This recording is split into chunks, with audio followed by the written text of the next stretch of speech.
Hello everybody! It's me Grace. Tara, samahan niyo kami. Happy Mother's Day nga pala sa lahat ng mga mommy. Dahil Mother's Day nga pala ngayon, pupunta kami sa Marina Bay Sands. Habang nasa biyahe kami, sobrang lakas ng ulan. Sa wakas, umulan din, medyo malamig-lamig yung panahon ngayon. Ilang araw din kasing sobrang init. Super init. Malapit na pala kaming makarating. Alam niyo ba, gustong-gusto ko talagang subukang sumakay dyan.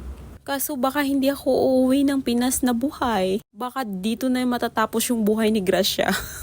Walang ulan dito sa Marina. Ang ganda ng view. Dito na nga pala kami sa Marina Bay Sands. Dito daw ako i-treat ni ate ng lunch. Kasi pag ako lang, nako, hindi ko afford ang pagkasobrang mahal ng mga pagkain dito. Madami nga pala kayong pagpipilian ng mga pagkain dito. Sobrang sarap lahat-lahat ng mga pagkain dito. Hindi ko nga alam kung anong kakainin ko kasi lahat ng mga favorite food ko andito na. Eat all you can nga pala dito mga mare. Alam nyo ba, yung inuna kong kinain, lahat ng mga dessert. Ay nako, sobrang sarap. Lalo na din na yung mga bread nila. Ang sarap. Yung color pink, yun yung kinain ko. Ang sarap. Ang sarap talaga ng donut. May mga proper meal naman sila kung gusto yung kumain. May mga noodles or anything. Basta lahat ng pagkain nila masasarap. Worth it yung binayad nyo. Syempre, worth it kasi hindi naman ako ang nagbayad. Thank you, ate, for the treat.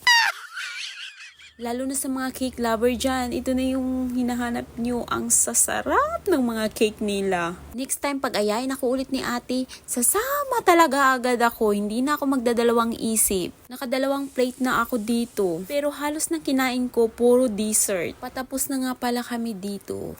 Ang busog! Pagkatapos namin kumain, pumunta kami dito sa likuran. May mga gagandang view. Kaya nagpicture-picture muna. At bago kami umuwi, pinaakit kami ni kuya dito yung asawa ni ate. Makikita mo lahat ng mga view dito sa baba at saka yung malaking ng hotel ng Marina, makikita mo siya. Kaya nagpicture-picture din kami dito, hindi nagtagal, umuwi na din kami. Kaya ito na, pauwi na kami sa bahay ni ate hanggang sa muli. Thank you so much ate for the treat and happy Mother's Day. Have a good day and God bless you always. I love you.